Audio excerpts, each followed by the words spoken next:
Assalamualaikum Ibu. Waalaikumsalam. Ya, Pak Arfian, gimana ada yang bisa kita bahas hari ini? Baik Ibu. Jadi sebelumnya perkenalkan, saya adalah CGP Angkatan 9 Arfian Adi Setialosono dari SMP Negeri 4 Pamarican. Kebetulan yang di depan saya ini adalah Ibu Siti Hartini SPG MPD yang merupakan Kepala Sekolah SMP Negeri 4 Pamarican. Ibu, jadi seperti ini, kebetulan saya mendapat tugas dari LMS untuk modul 3.1, yaitu tugasnya adalah tugas demonstrasi konseptual untuk melakukan wawancara kepada minimal 2 kepala sekolah. Yang satu kepala sekolah itu adalah kepala sekolah Tisarnikal, artinya tempat kita bernaung, instansi bernaung. Kebetulan yang keduanya adalah kepala sekolah di tempat yang lain.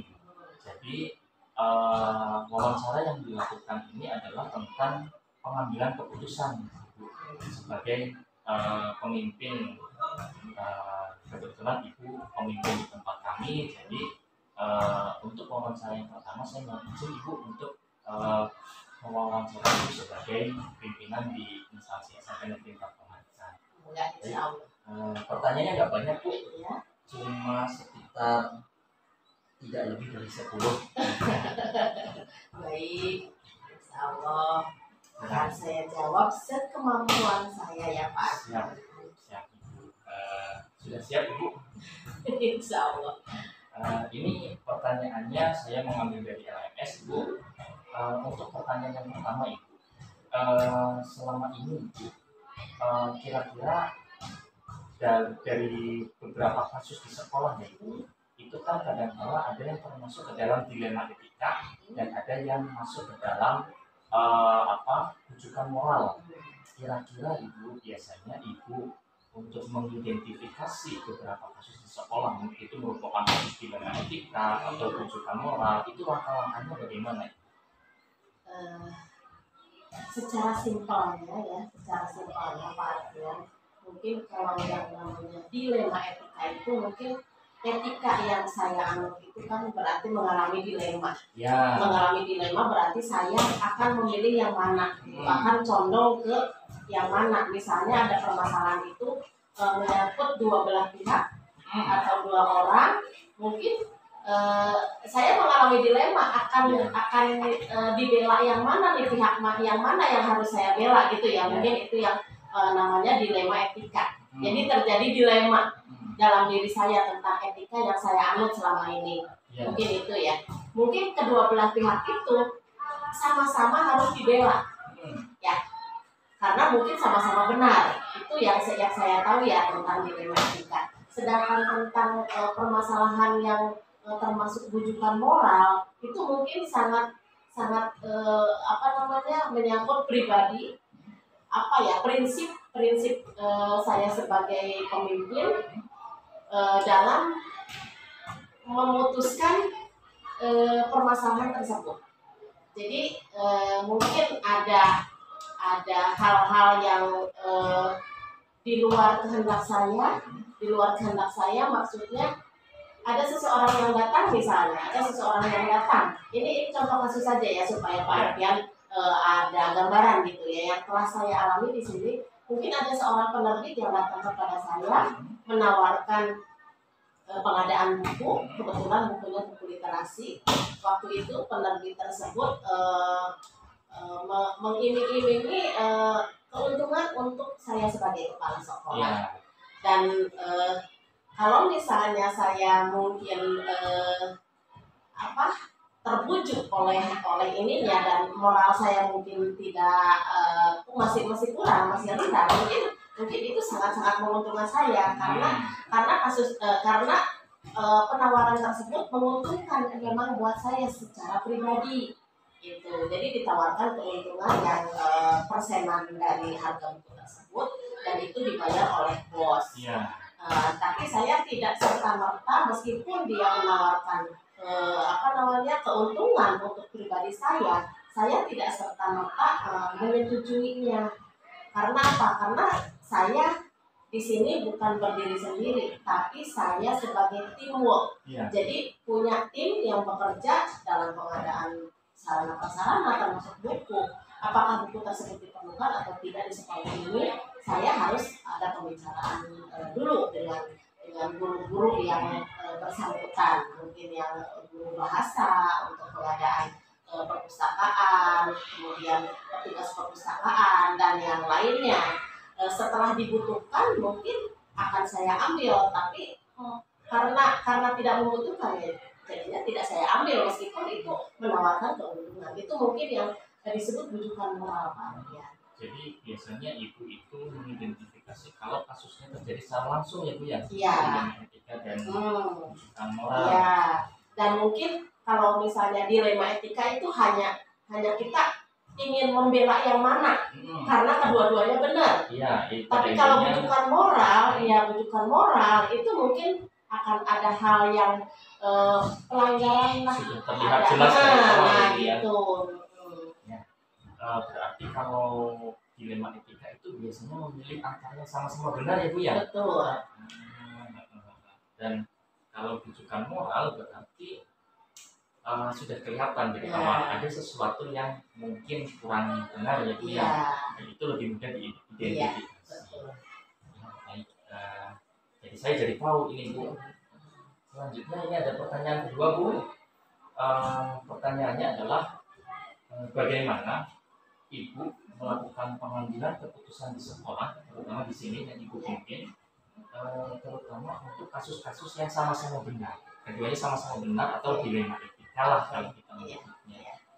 Memang kemungkinan agak sedikit kesulitan, terutama buat seorang pemimpin yang mungkin belum mengetahui latar belakang sekolah ini, atau misalnya kalau misalnya itu kasus pada siswa, latar belakang siswa, kemudian dukungan dari orang tua dan lain sebagainya. Pastinya pengambilan keputusannya yang pertama yaitu memperoleh data, mengetahui informasi sekaitan dengan permasalahan yang ada. Informasi dari kedua belah pihak tentunya itu sangat dibutuhkan. Jadi nanti mengambil keputusannya berdasarkan fakta dan data yang ada. Dan tentunya kita akan sangat memperhatikan keberpihakan kepada murid. Itu yang harus menjadi tolak ukur kita mengambil keputusan membela yang mana. Ini yang lebih menguntungkan, yang lebih berpihak kepada murid itu yang mana, itu hal yang perlu dipertimbangkan, mungkin yang menjadi pertimbangan saya selama ini. Ya, berarti biasanya selalu yang menjadi tolak ukur utama adalah siswa ya. Betul. Jadi walaupun semuanya sama-sama baik, kita meninjau yang mana yang istilahnya lebih berpihak pada siswa ya. Itu ya Bu ya. Baik, berarti pertanyaan ketiga ini Bu. Pertanyaan ketiga sama masih tentang dilema etika, itu biasanya langkah-langkah atau prosedur seperti apa yang biasanya digunakan selama ini ketika penyelesaian kasus seperti itu Bu? Oke. Berarti kan kalau saya sebagai pimpinan pasti ada laporan ya. Ada laporan baik dari guru ataupun warga sekolah yang lain tentang permasalahan. Berarti prosedur yang saya ambil yaitu mendengarkan dulu. Mendengarkan informasi data ya Bu ya. Mendengarkan dulu informasi yang ada, kemudian setelah itu dipelajari, setelah ada laporan itu dipelajari. Nah, setelah dipelajari mungkin mencari data-data yang lain yang berhubungan, yang mendukung dalam penyelesaian permasalahan itu. Nah, setelah mencari data-data, latar belakangnya apa, misalnya kalau misalnya ada kasus siswa yang berhubungan dengan keluarga, latar belakang keluarganya seperti apa sih? Sikap orang tuanya terhadap anaknya seperti apa sih perhatiannya? Itu kalau misalnya memang itu berhubungan dengan siswa. Kalau misalnya berhubungan dengan guru pun kita harus mengetahui latar belakang gurunya seperti apa, kinerjanya bagaimana, sikap dan karakternya seperti apa. Itu prosedur itu harus ditempuh. Satu itu tadi. Jadi menerima informasi dan mengembangkan informasi tersebut. Nah, dalam penyelesaiannya yang tahap kedua yaitu mengadakan rapat kecil atau musyawarah bagaimana baiknya dalam menyelesaikan ini. Karena saya tidak mungkin untuk mengambil keputusan sendiri, karena yang namanya di sekolah itu ada berbagai macam tim, ya. Nah, mungkin saya panggil wakil kepala sekolah atau para PKS yang lain untuk menentukan tindakan ini. Itu. Jadi adanya koordinasi. Ya. Tim. Lalu menurut Ibu selama ini hal-hal apa saja Bu yang kira-kira mengefektifkan dalam pengambilan keputusan, misalkan faktor-faktor apa yang membuat lebih efektif dalam pengambilan keputusan? Mungkin gini, saya memiliki orang yang memang kompeten. Itu saya mengetahui, oh si Anu ternyata dia dewasa, memiliki kedewasaan. Nah, pasti saya harus itu di suatu sekolah pasti ada saja yang didewasakan, nah dituakan di sekolah tersebut. Nah, pasti saya lebih koordinasi dengan beliau dan mungkin juga minta tolong kepada beliau untuk menyelesaikan kasus tersebut. Itu diantaranya seperti itu ya. Kemudian ada tidak Bu, misalkan tantangan dalam yang selama ini sudah pernah Ibu rasakan selama pengambilan keputusan itu? Kalau tantangan mungkin apa ya? Mungkin kalau ditemukan pihak-pihak yang memang tidak bisa diajak kerjasama. Nah, sulit diajak kerjasama mungkin. Tantangannya ya? Tantangannya itu, jadi sulit melakukan kerjasama dengan orang lain, dengan orang-orang yang terlibat di dalam penyelesaian permasalahan itu. Kemudian juga kesulitannya dalam hal mungkin kalau dilema etika itu memilih karena ya sama-sama benar, sama-sama harus saya bela gitu. Nah, itu mungkin agak diperlukan sedikit rasa tega mungkin ke satu orang pihak atau sebelah pihaknya, sementara yang satu harus dibela gitu. Tapi kedua-duanya itu jangan sampai kita di akhir itu setelah penyelesaian tersebut ya ada tidak nyaman mungkin atau ada hal-hal yang di luar keinginan kita gitu. Mungkin itu saja tantangannya yang menjadi tantangan. Karena yang namanya adil bukan berarti semuanya harus sama ya, tapi sesuai porsi ya. Iya, tapi itu kadang-kala ada tidak Bu, misalkan tata kelola jadwal dalam penyelesaian kasus, apakah Ibu biasanya menyelesaikan sebuah permasalahan itu saat itu di tempat itu, atau Ibu menjadwalkan di kemudian hari dan di tempat yang lain, atau seperti apa Ibu biasanya? Oke. Mungkin ada dua hal yang harus yang biasanya dijalankan ya. Yang pertama, kalau misalnya kasus itu memang harus segera diselesaikan. Nah, itu harus ketika ada kasus tersebut ya diselesaikan di situ. Urgent ya. Nah, dan itu tidak perlu sampai ke saya juga. Biasanya yang pertama, orang yang menemukan pertama kali itulah yang harus menyelesaikannya. Nah, kalau misalnya kasus tersebut memang berkembang lagi di kemudian hari, nah baru mungkin melibatkan pihak-pihak terkait seperti orang tua atau tokoh masyarakat atau guru, wali kelas, guru BK dan lain sebagainya. Nah itu dan biasanya kasus yang merupakan akumulasi dari berbagai kasus yang biasanya terjadi pada siswa itu bukan berarti kita menjadwalkan, tapi memang ada yang namanya rapat kenaikan kelas, rapat akhir semester, yang itu pasti ada guru-guru atau wali kelas yang membawa kasus anaknya yang memang sudah ditangani dengan tadi prosedur yang tadi oleh si penemu permasalahan, kemudian minta bantuan ke pihak-pihak terkait, ternyata belum terselesaikan. Nah, di saat rapat itu mungkin bukan menunggu jadwal rapat, tapi biasanya memang ada di setiap rapat akhir semester ada kasus-kasus yang memang harus kita selesaikan secara bersama-sama itu. Dan tindak lanjutnya mungkin juga tergantung jadwal. Biasanya ketika pembagian rapor mungkin itu ada konferensi kasus yang melibatkan orang tua dan mungkin ada pembelajaran buat anaknya untuk ke depan itu dilakukan di dalam konferensi kasus. Begitu biasanya. Tapi Bu, biasanya ada tidak kira-kira misal di sekolah ini ya, seseorang yang memang atau faktor lah yang selama ini bisa dijadikan penunjang dalam pengambilan keputusan atau mempermudah membantu ibu dalam pengambilan keputusan, bisa suasana atau misalkan orang tertentu, ada tidak? Alhamdulillah di sekolah ini memang ada seseorang yang memang bisa diandalkan lah.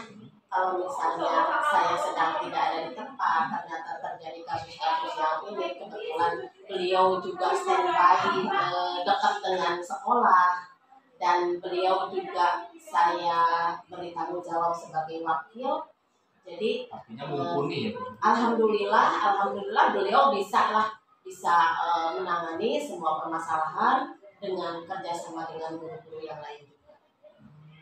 Berarti dari semua hal yang telah Ibu sampaikan, mulai dari kita mengidentifikasi etika pertama sampai yang barusan sudah Ibu sampaikan, kira-kira apa Bu pembelajaran yang bisa kita petik bersama Ibu, terus juga untuk kita semua guru-guru yang kita petik bersama dalam kasus penyelesaian dilema etika?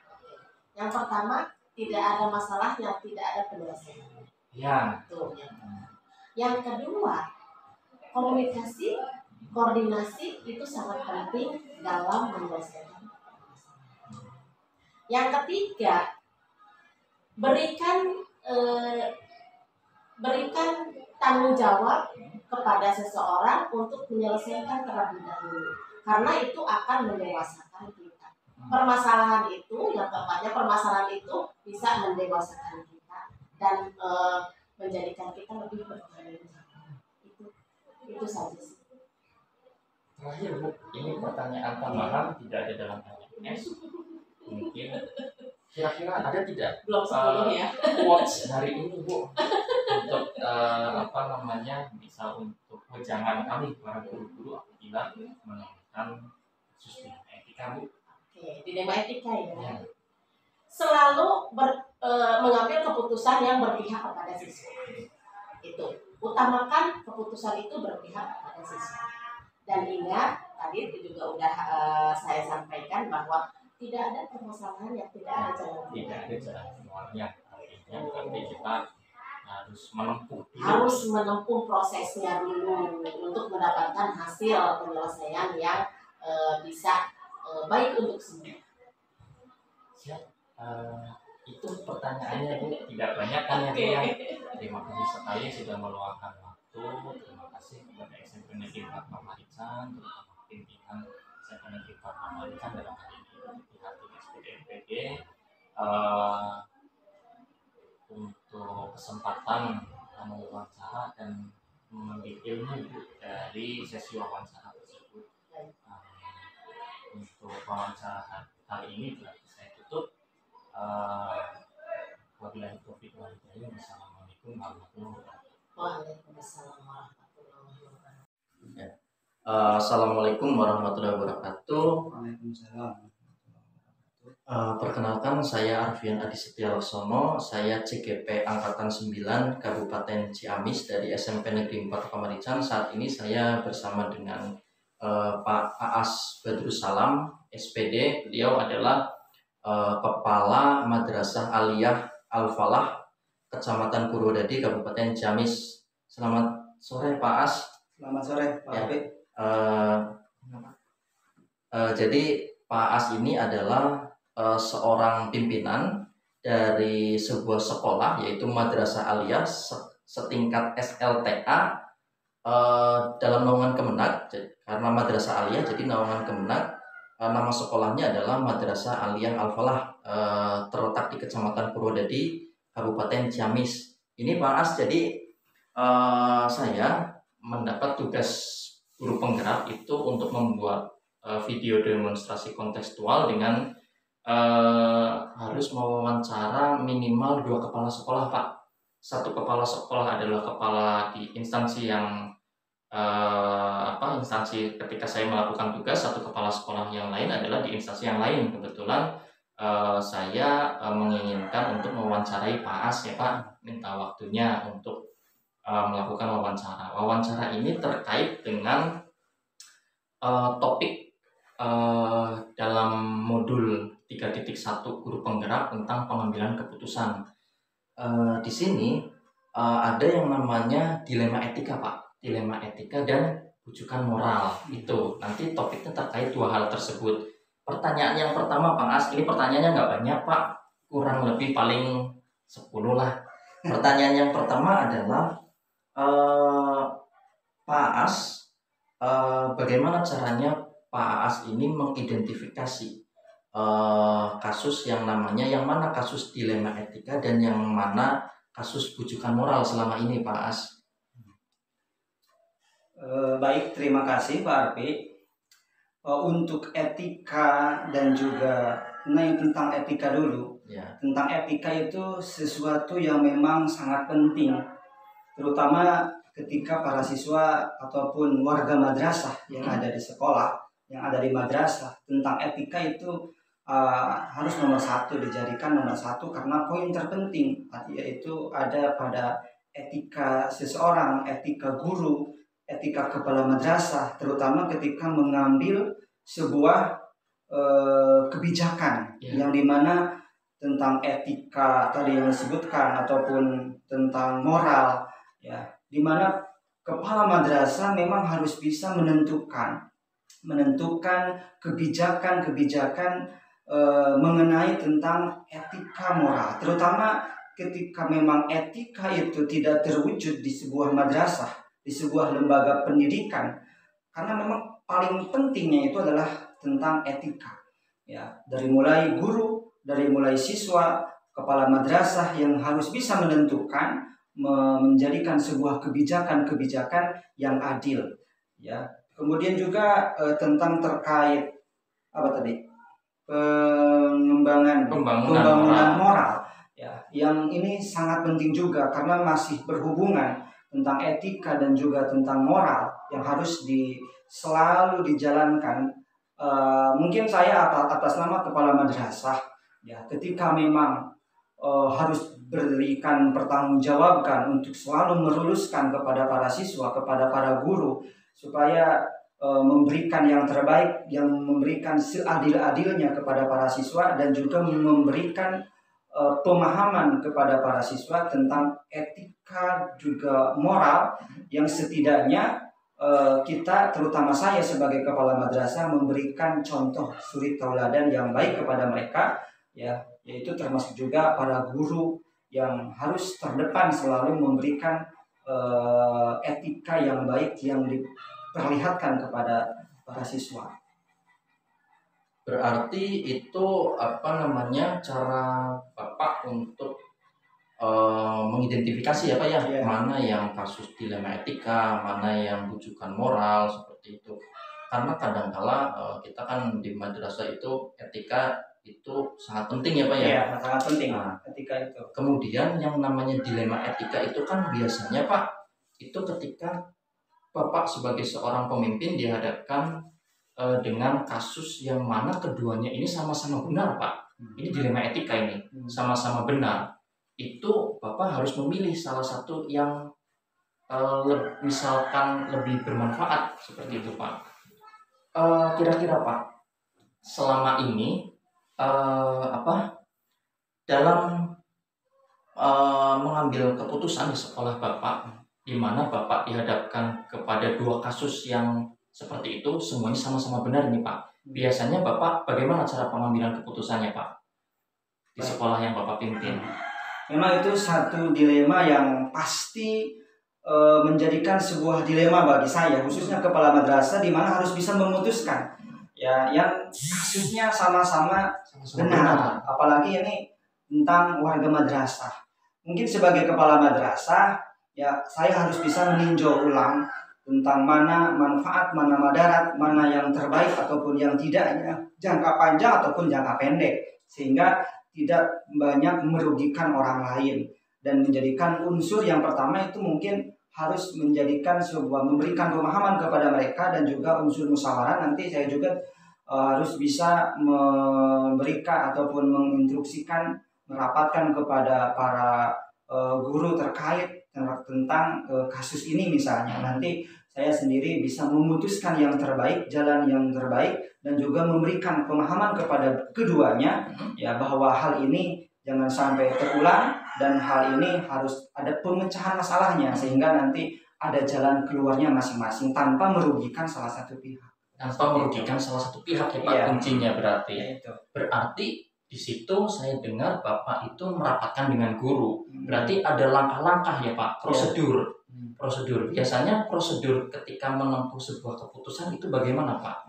Yang pertama mungkin sebagai kepala madrasah yang dianjurkan, terutama saya sendiri, saya selalu bermusyawarah dengan para guru ya, yang tidak serta-merta saya harus selalu mengeluarkan kebijakan tersendiri, tapi ada wakaf kurikulum pendamping saya untuk wakil kepala madrasah dan juga guru-guru yang lain. Jadi yang paling penting adalah memusyawarahkan terlebih dahulu, merumuskan dengan para guru-guru, baru nanti saya putuskan yang terbaik untuk jalan keluar ataupun ketika ada masalah apapun itu misalnya. Misalnya Pak, kira-kira Pak, ada tidak hal-hal atau faktor-faktor yang Bapak anggap bisa mengefektifkan dalam pengambilan keputusan Pak? Misalkan ada saran dari guru kah atau seperti apa, atau hal-hal yang lain yang membantu Bapak untuk lebih memudahkan pengambilan keputusan Pak? Ya, itu saya kira sangat penting ada masukan-masukan dari luar, masukan dari guru, masukan dari warga madrasah, termasuk dari siswa sendiri. Feedbacknya nanti supaya saling melengkapi. Ya, karena saya juga sebagai kepala madrasah tidak bisa serta-merta langsung memutuskan suatu kebijakan ya tanpa adanya komunikasi dengan warga madrasah dengan para guru, sehingga saya mengedepankan ketika mau memutuskan sesuatu itu berlandaskan atas ataupun asas musyawarah. Musyawarah dulu. Tetapi dalam pengambilan keputusan dilema etika nih Pak, kembali lagi, yang keduanya sama-sama benar biasanya. Ada tidak Pak? Biasanya pernah terjadi tidak di sini pengambilan keputusan sama-sama benar, dan kadang-kala tantangannya apa Pak? Yang menjadi tantangan biasanya? Kalau tentang sama-sama benar suatu permasalahan etika moral, itu biasanya memang ada ya di sekolah, di madrasah. Tantangannya mungkin nanti harus diberikan pemahaman juga sama, pemahaman yang diberikan kepada semua guru. Misalnya nanti ada masalah nih dengan para guru tentang finansial ataupun apa, tentang jadwal ataupun kepribadian. Ya, dengan sama-sama harus mendepankan tentang unsur kesepahaman, kesepakatan dengan para guru, sehingga para guru diberikan pemahaman yang baik. Ya, walaupun nanti langkah-langkahnya ataupun kedepannya nanti ada perbedaan seperti itu. Tapi setidaknya saya bisa menanggulangi ya permasalahan-permasalahan tersebut tanpa ada unsur mengedepankan ataupun memihak-mihak salah satu ya, salah satu seperti itu. Tetapi biasanya Pak, ketika Pak As ini melakukan pengambilan keputusan dalam sebuah permasalahan, ada tidak Pak misal tata kelola jadwal tertentu misal, ataukah biasanya ketika ada permasalahan diselesaikan hari itu dan diputuskan hari itu, atau depending ketika nanti rapat atau apa Pak? Biasanya ada tidak penjadwalan seperti itu? Kadang-kadang ada satu perkara yang memang harus diputuskan hari itu juga, tapi kadang-kadang juga yang memang harus menunggu keputusan daripada yang lainnya. Contoh misalnya mungkin ketika rapat ada sesuatu yang memang penting poinnya, tapi ternyata ada sesuatu juga yang memang harus menunggu keputusan daripada ketua yayasan misalnya, pimpinan pesantren kalau di sini, sehingga juga harus menunggu seperti itu. Jadi saya juga selalu mengkoordinir ataupun berkoordinasi dengan pihak-pihak terkait, sehingga apapun yang diputuskan hasil daripada musyawarah semuanya atas dasar ya kesepahaman ataupun kesepakatan semuanya. Ada tidak Pak seseorang nih, misal seseorang yang memang betul-betul bisa mempermudah Pak Aas dalam pengambilan keputusan yang bisa istilahnya menjadi pertimbangan tersendiri lah seperti itu, bisa membantu. Ada tidak Pak orang yang seperti itu di madrasah yang Bapak pimpin?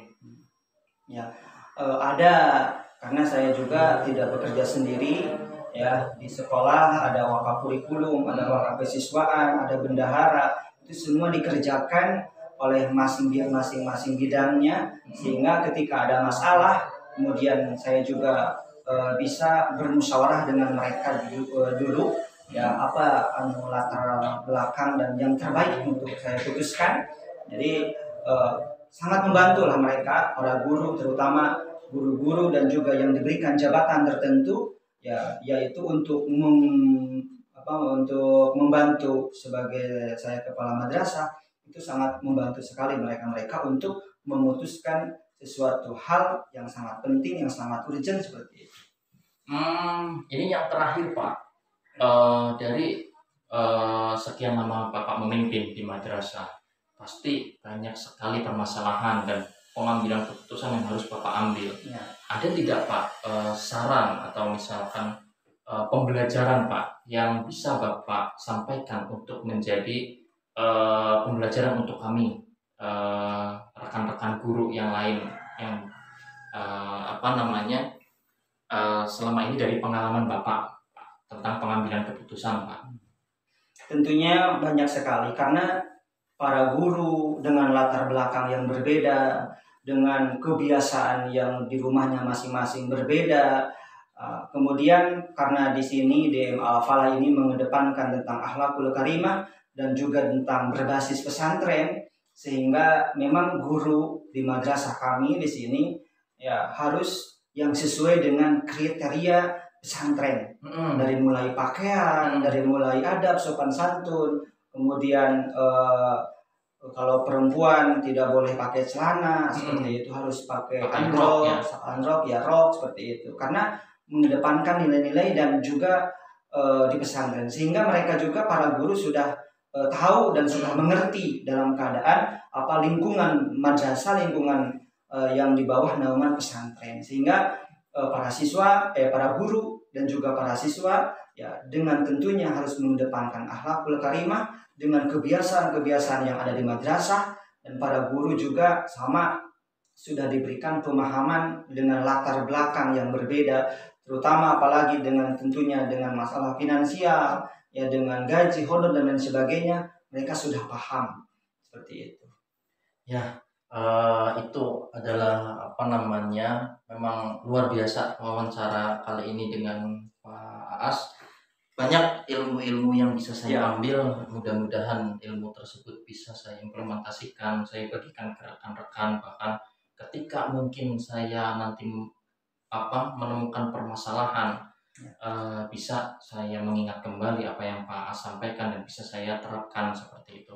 Sekian adalah wawancara saya dengan Bapak Aas Badrussalam, SPD, Kepala MA Al-Falah.